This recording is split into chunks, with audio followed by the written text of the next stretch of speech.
በአውሮፓ ቻምፒየንስ ሊግ የሩብ ፍጻሜ ጨዋታ ትላንትና ተደርጓል። ሳንቲያጎ ቤርናቢው ላይ ሪያል ማድሪድን ከአርሰናል ያገናኘው ጨዋታ በአርሰናል አሸናፊነት ተጠናቋል 2-1 በሆነ ውጤት። ቪኒ ጁኒየር 76ኛው ደቂቃ ላይ ሪያል ማድሪድን የመጽናኛ ግብ ያስቆጠረ ተጫዋች ነው። ቀደም ብሎ ቡካዮ ሳካ 65ኛው ደቂቃ ላይ ግብ አስቆጥሮ ነበር እና በ76ኛው ደቂቃ አቻ መሆን ችለው ነበር ሁለቱ ክለቦች። ከዛ ቀደም ብሎ ግን ቡካዮ ሳካ ፍጹም ቅጣት ምት አምክኗል። በጨዋታው የተገኘችውን ፍጹም ቅጣት ምት ማርቲኔሊ 90ኛው ደቂቃ ተጠናቆ በተጨማሪ 5 ደቂቃ ላይ 93ኛው ደቂቃ ላይ ግብ አስቆጥሮ አርሰናል ጨዋታውን 2-1 በሆነ ውጤት አሸንፏል። በድምር ውጤት አርሰናል ሪያል ማድሪድን 5-1 በሆነ ውጤት አሸንፎ ለግማሽ ፍጻሜ ደርሷል። ይሄ ሆነው ደግሞ ከ16 ዓመታት ጥበቃ በኋላ ነው አርሰናል ወደ ግማሽ ፍጻሜ ማለፉን ያረጋገጠው። ምሽቱ ጨዋታ ሪያል ማድሪድ 18 የግብ ሙከራዎችን አድርጎ ነበር። ከነዛ ውስጥ 3ቱ ኢላማቸውን የጠበቁ እንደነበሩ አይተናል።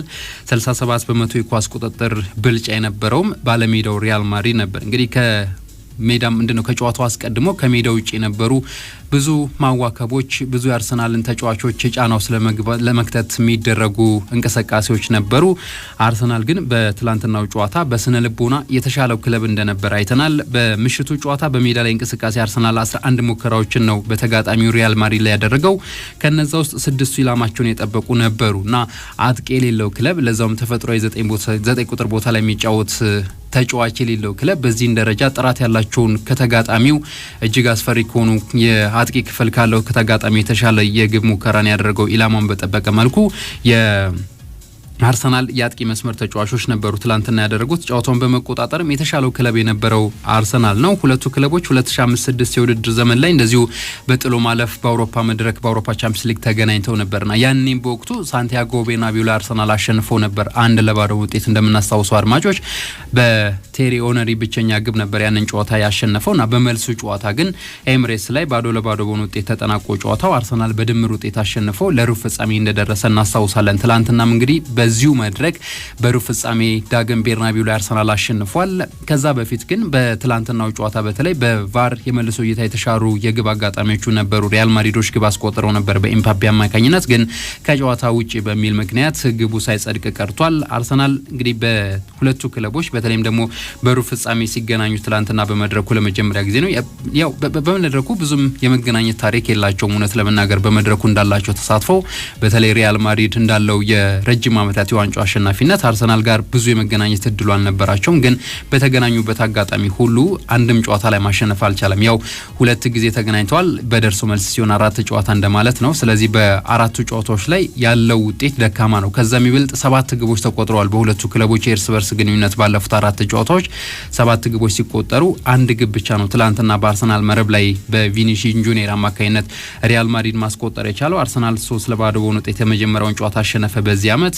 ትላንት ደግሞ እንደዚሁ 2-0 ውጤት አሸንፎ ወደ ሩብ ፍጻሜ ወደ ግማሽ ፍጻሜ የገባበት ውጤት ሆኗል። በትላንትናው ጨዋታ አርሰናል በሪያል ማድሪድ ላይ ብልጫ የወሰደባቸው ነጥቦች በተወሰነ መልኩ ለማንሳት ያክል በደጋፊዎች ድባብ ጫና ውስጥ ለመክተት ሲደረግ ነበር። የአርሰናል ተጫዋቾች ግን በዛ ጫና ውስጥ አልወደቁም የአርሰናል ተጫዋቾች። ከዛ ውጭ ተጫዋቾች ትኩረታቸውን እንዳላጡ በሜዳ ላይ እንቅስቃሴ ተመልክተን ነበር። እንግዲህ ትላንቱን የአርሰናልና ሪያል ማድሪድ ጨዋታን ቀደም ብሎ ከሜዳ ውጪ የነበረውን እንቅስቃሴ የተመለከተ ተመልካች መቼም በተለይ የአርሰናል ደጋፊዎች ልባቸው በፍርሃት ሊሬድ እንደሚችል ምንም ጥያቄ የለውም። ግን ያንን አልተመለከትንም በተጫዋቾቹ ላይ። እያንዳንዱ በሜዳ ላይ የነበራቸው የጨዋታ እንቅስቃሴ ይሄ ጫና ውስጥ እንዳልከተታቸው ስንመለከት ነበር። ከዛ ውጪ በአእምሮና አካል ብቃት ዝግጁነታቸው ከፍ ያለ እንደነበር በትላንትናው ጨዋታ ተመልክተናል። ምናልባት በቻምፒየንስ ሊግ በዘመን አርሰን ቬንገርም አርሰናል በተደጋጋሚ ሩብ ፍጻሜ ከዛ ውጪ የግማሽ ፍጻሜ ተሳትፎ ታሪክ እንዳለውም እናውቃለን። ግን በሚያደርጋቸው እያንዳንዱ ጨዋታ በአካል ብቃት ሊበለጥ ይችላል። ከዛ ውጪ በአእምሮ በብዙ የሚበለጥበትን የጨዋታ አጋጣሚ ተመልክተን ነበር። የሚኬል አርቴታው አርሰናል ግን የሚለየው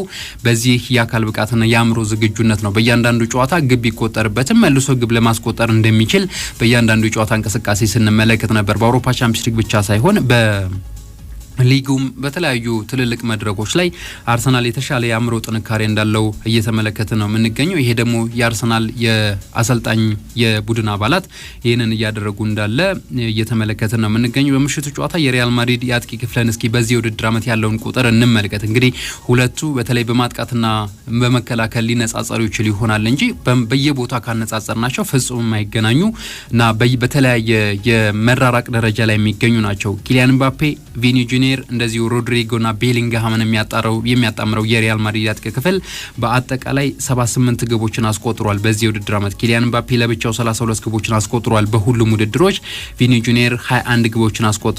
ሮድሪጎሽ እንደዚሁ 14 ግቦችን አስቆጥሯል። ቤሊንግሃም ከነሱ ጀርባ ሆኖ ሁሉን ነገር ለነሱ የሚያመቻቸው ተጫዋች 11 ግቦችን አስቆጥሯል። የግብ ተሳትፏቸው ሳይሆን እንዳጠቃላይ ያስቆጠሯቸው ግቦች ብቻና በድምሩ 78 ግቦችን ያስቆጠረ የአጥቂ መስመር ተጫዋቾች ያሉት እና የአጥቂ ክፍል ያለው ክለብ ነው። አርሰናልን በዚህ ውድድር ዓመት ከተመለከትን ጉዳት ላይ የሚገኘው ካይ ሃቨርት ነው ብዙ ግቦችን ያስቆጠረው ተጫዋች 9 ግቦችን ነው እሱም ያስቆጠረው። ምናልባት መጨረሻ ላይ ካለው ከቤሊንግሃም ትንሽ ግብ ካስቆጠረው ከሪያል ማድሪድ አጥቂ ክፍል ተጫዋቾች እንኳን በ3 ያነሰ ግብ ተሳትፎ ነው በ2 ግቦች ያነሰ ተሳትፎ ነው ያለው ከቤሊንግሃም።